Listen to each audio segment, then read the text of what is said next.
আমায় ছাড়ুন, আমি চলে যেতে চাই। এ কি রাজকন্যা, তুমি এখানে? হাত জোর করছি মহারাজ, এমন করবেন না।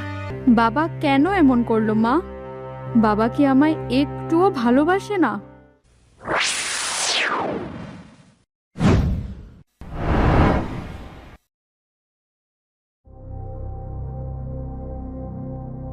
কি মন্ত্রী, রাজ্যের কি খবরাখবর পেলে? এবছর প্রজাদের খাজনা কি পরিশোধ করেছে? জাহাপানা, এবছর এখনো অনেক প্রজা খাজনা পরিশোধ করেনি। সে কি, খাজনা বাকি রয়েছে? তুমি এখনো জানাওনি কেন?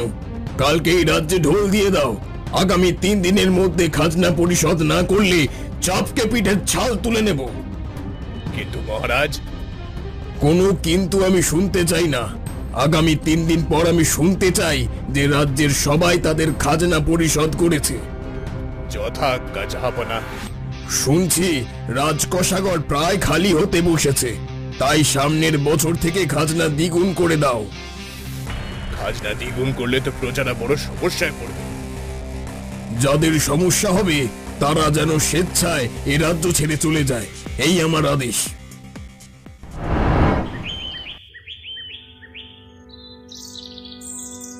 কি ভাই, কিছু কি শুনেছ? হ্যাঁ ভাই, তা তো শুনছি। মাত্র 3 দিনে কিভাবে খাজনা পরিশোধ করব তা নিয়ে চিন্তায় পড়েছি। সময় মতো খাজনা না দিলে নাকি 100 চাবুকের ঘা খেতে হবে। এবছর ঝড় বন্যায় ফসলও তেমন হয়নি। যা একটু ফসল পেলাম তা দিয়ে নিজের খাবারই জোটানো কঠিন হয়েছে। কি করে যে কি করব ভাই। শুনছি সামনের বছর নাকি দ্বিগুণ খাজনা দিতে হবে, না হলে রাজ্য ছাড়তে হবে।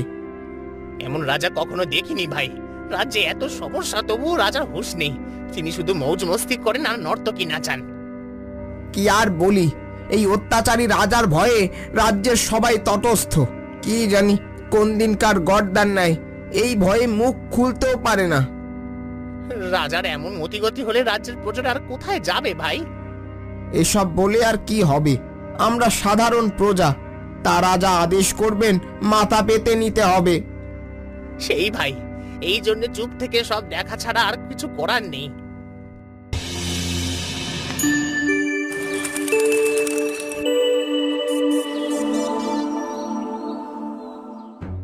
কই রানী কোথায়?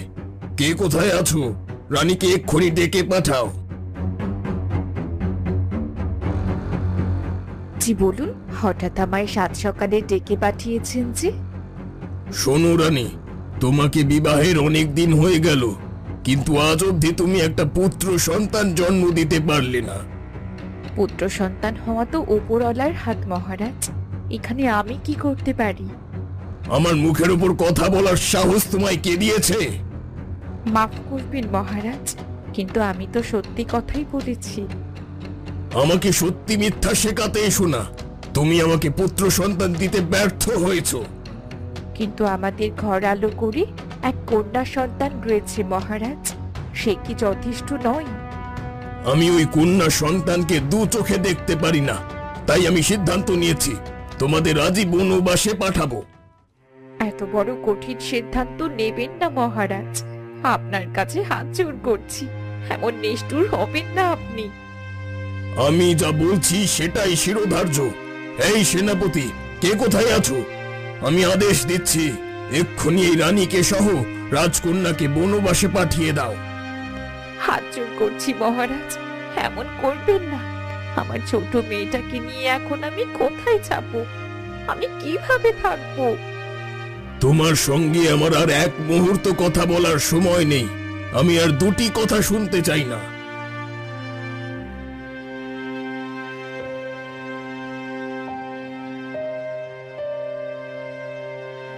আহ মা, আমি যে আর হাঁটতে পারছি না গো, আমার পা প্রচন্ড ব্যথা করছে।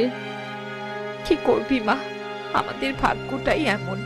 রাজা একবারও ভাবলো না আমাদের কথা। বাবা কেন এমন করলো মা? বাবা কি আমায় একটুও ভালোবাসে না? ভালোবাসলে কি আর এমন বনবাসে পাঠাতো রে মা? তুই কন্যা না হয়ে পুত্র হলে রাজার প্রিয় হতি। আমি মেয়ে হওয়ায় বাবা আমায় এত অবহেলা করলো। মেয়ে হওয়া কি তবে পাপ মা? সবই উপরওয়ালার সৃষ্টি রে মা, কিন্তু রাজার যে সেই দেখার চোখ নেই। আর কত হাঁটতে হবে গো মা? আমার বড্ড তৃষ্ণা পেয়েছে যে। দাঁড়া তো, একটু দাঁড়া। ওই তো সামনে একটা নদীর ঘাট দেখা যাচ্ছে। চল ওখানে গিয়ে একটু জল খেয়ে নি।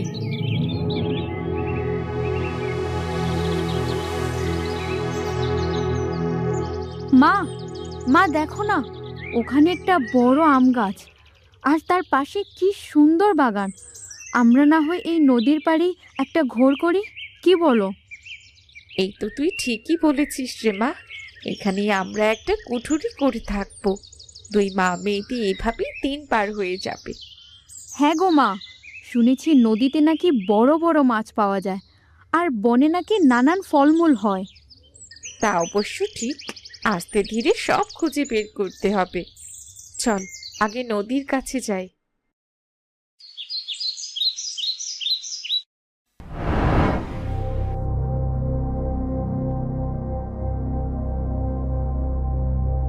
রাজামশাই, আমায় ক্ষমা করুন, অনেক চেষ্টা করেও খাজনার টাকা জোগাড় করতে পারিনি। তো আমি কি করব? যেখান থেকে পারিস খাজনা পরিশোধ কর, নইলে চাবুক খা। মহারাজ, এমন কঠিন হবেন না, আমাদের প্রতি একটু সদয় হন। আমি এত কিছু শুনতে চাই না, যা বলেছি তার রদ হবে না। আপনি এমন নিষ্ঠুর হলে বউ বাচ্চা নিয়ে এবার যে মরতে হবে মহারাজ। কে? আমি নিষ্ঠুর? আমাকে নিষ্ঠুর বলা স্পর্ধা কই পেলি? এই সেনাপতি, এই বেটাকে এক্ষুনি কারাগারে নিক্ষেপ করো। জোর হাত করছি মহারাজ, আমায় আমায় ক্ষমা করুন মহারাজ, ক্ষমা করুন। এবার কারাগারে বসে জোড়হাত করে থাক, আমার মুখের উপর কথা বলা। মা, ও মা, শুনছো? আমি একটু নদীর ঘাটে স্নান করতে গেলাম গো। দেখে শুনে স্নান করিস মা, এই নদীতে নাকি বড় কুমির রয়েছে, আবার কখন কি হয়ে যায় বলা যায় না। তুমি এত ভয় করো না মা, তাছাড়া আমি হলাম রাজকন্যা, আমার কি আর নদীর কুমির কিছু করতে পারে? তা বেশ, যা তাহলে, আসার সময় কলসি দিয়ে জল নিয়ে আসিস।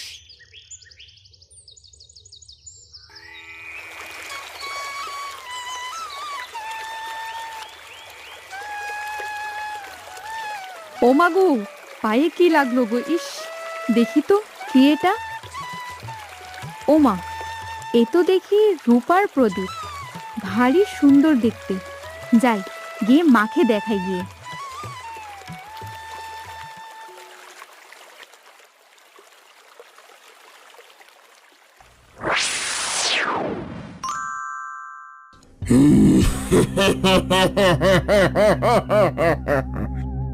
ও মা গো, এ আবার কে গো? আমায় ভয় পাবেন না, আমি আজ 2000 বছর এই প্রদীপে আটকে আছি। আজ থেকে আপনি আমার মালিক। তো ওই প্রদীপে তুমি কিভাবে আটকে ছিলে? সে অনেক কথা, সেগুলো পরে বলবো। তার আগে আপনি আমায় 3টি ইচ্ছের কথা বলুন। না না, আমার এখন কোনো ইচ্ছে নেই। আর তুমি যে ভয়ঙ্কর দেখতে, আমি খুব ভয় পাচ্ছি গো। একদম ভয় পাবেন না মালিক, আজ থেকে যে কোনো প্রয়োজনে আপনি আমার স্মরণ করতে পারেন। তাই নাকি গো? তবে আমি যখন ডাকবো তখনই তুমি হাজির হও। যথা আজ্ঞা। আমি তবে আবার প্রদীপে ঢুকে পড়ছি।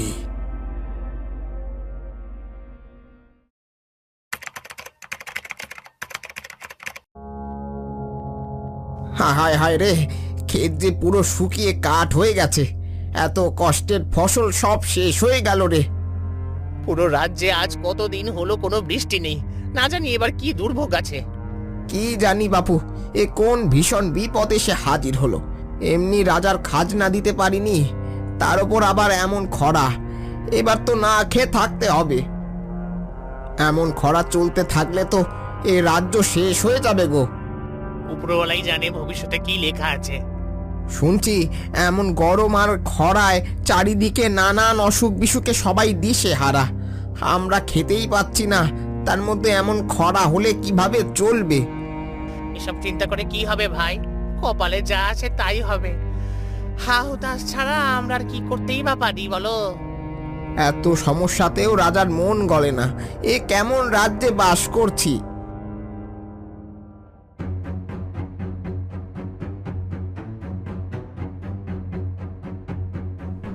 মহারাজ, মহারাজ! কি ব্যাপার মন্ত্রী, তোমায় যে বেশ চিন্তিত দেখাচ্ছে, বলো কি বলবে? ভীষণ খরায় রাজ্যে কোথাও কোনো ফসল হয়নি। এদিকে রাজভাণ্ডারও কোনো খাদ্য নেই। রাজ্য জুড়ে মানুষের হাহাকার উঠেছে। আমি এই মুহূর্তে কি বা করতে পারি মন্ত্রী, তুমি বলো। আপনি এখন এই রাজ্যের সব প্রজার ভরসা, রাজামশাই। আপনি মুখ তুলে না থাকালে সবাই না খেয়ে মারা পড়বে। আমায় একটা সৎ পরামর্শ দাও দেখি মন্ত্রী। আপনি আপাতত খাজনা আদায় বন্ধ না করলে এই সমস্যা আরো বাড়বে। এই মুহূর্তে তো তেমন কোনো পথও দেখি না। তাছাড়া রাজ্যে নানা রোগের প্রাদুর্ভাব দেখা দিয়েছে। সবাই শুধু হায় হায় করছে। এ তো ভীষণ বিপদ। না জানি এ রাজ্যের ভবিষ্যতে কি লেখা আছে। সেটা ভেবেই তো আমি ছুটে এলাম আপনার কাছে। এবার আপনি যদি নমনীয় না হন, রাজ্য ঘোর অন্ধকারে পতিত হবে মহারাজ। মন্ত্রী, তবে তুমি কালক্ষেপণ না করে আজই রাজসভায় অধিবেশন আহ্বান করো। সেখানেই সবার আলোচনা করতে হবে। জো হুকুম মহারাজা।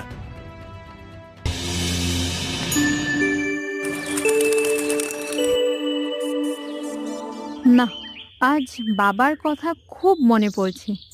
দেখি তো প্রদীপের দৈত্যটাকে একবার স্মরণ করি।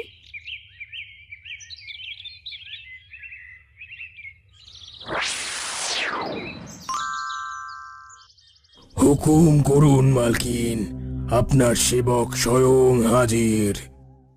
আজ আমার বাবার জন্য মনটা ভীষণ খারাপ লাগছে। তুমি কি আমার বাবার রাজ্যে আমায় একবার ঘুরিয়ে আনতে পারো? আপনার যেমন ইচ্ছা মালকিন, আমায় একটু সময় দিন।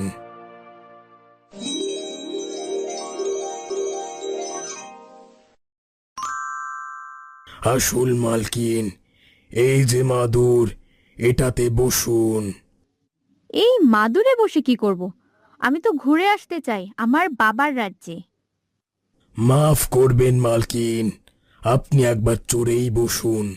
তারপর এই মাদুর আপনাকে শূন্যে ভাসিয়ে আপনার বাবার রাজ্যে নিয়ে যাবে, আর তার পাশেই থাকবো আমি। ঠিক আছে, তবে তাই করো।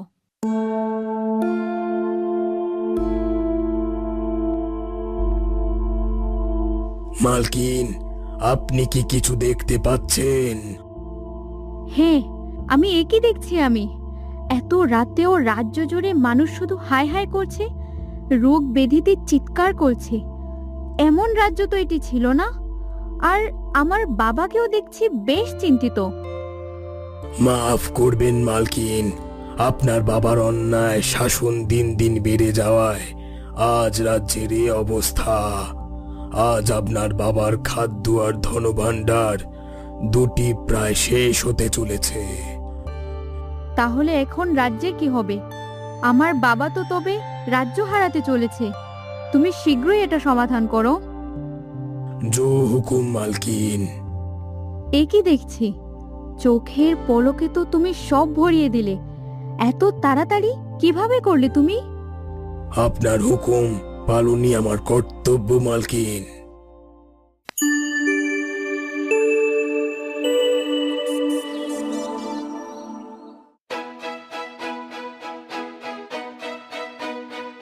মহারাজ, মহারাজ, সে এক অদ্ভুত ঘটনা ঘটে গেছে মহারাজ। কি অদ্ভুত ঘটনা মন্ত্রী? বলো তাড়াতাড়ি, বলে ফেলো। রাজপুরীর ফাঁকা খাদ্য আর ধন ভাণ্ডার রাতারাতি পরিপূর্ণ হয়ে আছে। এমন ঘটনা তো আগে কখনো দেখিনি মহারাজ। কি আবল তাবল বলছো মন্ত্রী? মনে হয় কাল সুরা পান করে তোমার নেশা কাটেনি, আজও তাই এমন ভুল বকছো। মোটেও এমনটা নয় মহারাজ, আমি স্বয়ং দেখে এলাম। আমি নিজেও এটা বিশ্বাস করতে পারছিলাম না মহারাজ। তবে কি এই বিপদে উপরওয়ালা এবার মুখ তুলে তাকালো? কিন্তু আমার মতো পাপীকে কি উপরওয়ালা এমন সাহায্য করবেন? সে পরে ভাবা যাবে মহারাজ। কিন্তু এখন যদি এই খাদ্য আর অর্থগুলো রাজ্যের পীড়িত প্রজাদের না বেলাই, তবে আমাদের এই রাজ্যের বড় পতন আসন্ন। তাই করো মন্ত্রী, যত তাড়াতাড়ি পারো এসব পৌঁছানোর প্রস্তুতি নাও তুমি। আপনার হুকুম পালনে আমি সবসময় প্রস্তুত মহারাজ। রাজ্যের এমন বিপদের দিনে আর এক মুহূর্ত সময় নষ্ট করা যাবে না।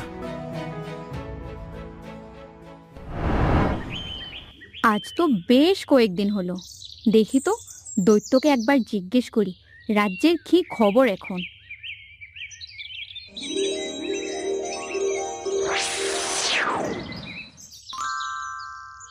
হঠাৎ আমায় স্মরণ করায় আমি ধন্য মালকিন। বলুন, কিভাবে আপনার সেবক আপনাকে সাহায্য করতে পারে? আজ তো বেশ কদিন হলো বাবার রাজ্যের খাদ্যের অভাব আর রোগবেদের আক্রমণের দুর্দশা দেখছিলাম। সে রাজ্যের এখনো কি সব তেমনই আছে নাকি ঠিক হয়েছে তা একবার দেখতে ইচ্ছে করছে। আপনার আদেশ শিরোধার্য মালকিন। এই যে মাদুর।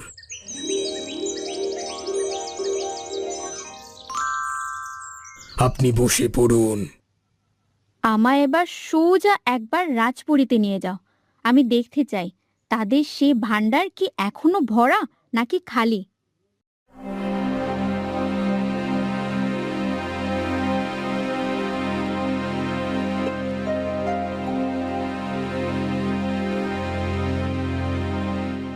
এই তো মালকিন, আমরা তো আপনার বাবার রাজপুরীর ওপরেই ভাসছি। দেখুন সবকিছু। এ তো দেখছি আবার বাবার খাদ্য ভাণ্ডার ফাঁকা হয়েছে। তবে তো বাবা আবার বিপদে পড়বে। এবার রাজ্যে খরায় কারো ফসল হয়নি, তাই রাজভাণ্ডারী প্রজাদের বেঁচে থাকার শেষ সম্বল। দৈত্য, তবে এখন আমাদের কি করা উচিত হবে? মালকিন, এখন তো দিনের বেলা। এই সময় আমার তেমন কিছু করার নেই, কারণ লোকালয়ে মানুষ আমায় দেখে ফেললে আমার সব শক্তি নষ্ট হয়ে যাবে। তবে কি আজ রাতে আবার আসবো? আজ্ঞে মালকিন, আজ গভীর রাতে এসে রাজার অপূর্ণ খাদ্য ভাণ্ডার আবার পরিপূর্ণ করে রেখে যাব। এখন তবে আমরা বাড়ি ফিরি, আর অবশ্যই রাতে এসে রাজ্যের খাদ্য ভাণ্ডার ভরে রাখতে হবে। আপনি যেমনটা বলবেন মালকিন।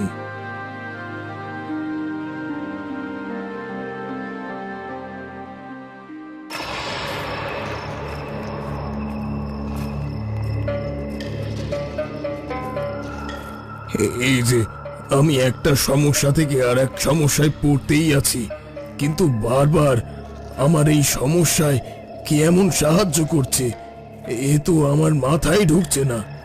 খালি ধন আর খাদ্য ভাণ্ডার হঠাৎ পরিপূর্ণ হলো, কে এমন করছে এটা আমায় দেখতেই হবে।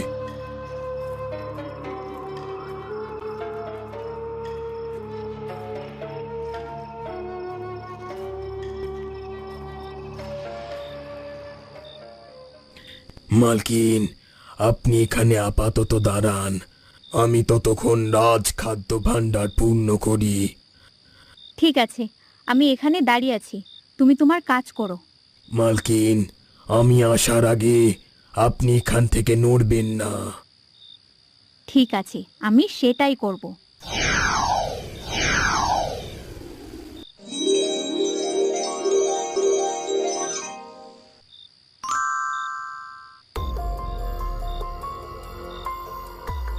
কি? আরে, খাদ্য ভাণ্ডারে দেখছি এক এক করে বস্তা ঢুকছে, কিন্তু কিন্তু কে এসব করছে আমি তো কিছুই দেখতে পাচ্ছি না। আর পাশে ওটা ঘুমটা মাথায় কে দাঁড়িয়ে? এই, কে তুমি? দেখি তোমার পরিচয় দাও আমায়। আমায় ছাড়ুন, আমি চলে যেতে চাই। কে কে কে কে তুমি? এ কি রাজকন্যা, তুমি এখানে? হ্যাঁ বাবা, আমি তোমার রাজকন্যা। কিন্তু এত রাতে তুমি এখানে কি করছিলে মা? বাবা, আমাদের বনবাসে পাঠিয়ে তো তুমি কোনো খবর নিতে না, কিন্তু তোমার মেয়ে ঠিকই তোমার খবর নিত। আর তাই তো জানতে পারি তুমি রাজ্য আর প্রজাদের সমস্যা নিয়ে বেশ বিপদে আছো। হ্যাঁ রে মা, আমি ভীষণ বিপদে পড়েছি। এমন ঘোর বিপদে আমি কখনো পড়িনি। চিন্তা নেই বাবা, তোমার এই রাজকন্যা থাকতে তোমার আর সমস্যায় পড়তে হবে না। আমি বড্ড অন্যায় করেছি রে মা। একটা পুত্র সন্তানের জন্য আমি অন্ধ হয়ে গিয়েছিলাম। এই জন্য তোকে আর রানীকে বনবাসে দি। আমায় ক্ষমা কর মা। ছি বাবা, নিজের মেয়ের কাছে কি কেউ ক্ষমা চায়? এমনটা বলো না বাবা। আমি এতদিন ক্ষমতার অহংকারে অন্ধ ছিলাম। আমি তোর মা আর তোর সঙ্গে বেশ অন্যায় করেছি। আমি তোর মা আর তোকে আবার ফিরিয়ে এনে সেই পাপ ঘোচাতে চাই। এমন কথা শুনলে তো মা ভীষণ খুশি হবে। আমরা তবে আবার রাজপুরীতে ফিরবো, তাই না? হ্যাঁ রাজকন্যা, তোরাই তো আমার সব। এই, কে কোথায় আছিস? রাজপুরী ভালো করে সাজা। আগামীকাল আমার রানী আর রাজকন্যাকে মহা ধুমধামে বাড়িতে ফিরিয়ে আনবো। আর এই উপলক্ষে রাজ্যের সবার জন্য ভোজনের ব্যবস্থা করো।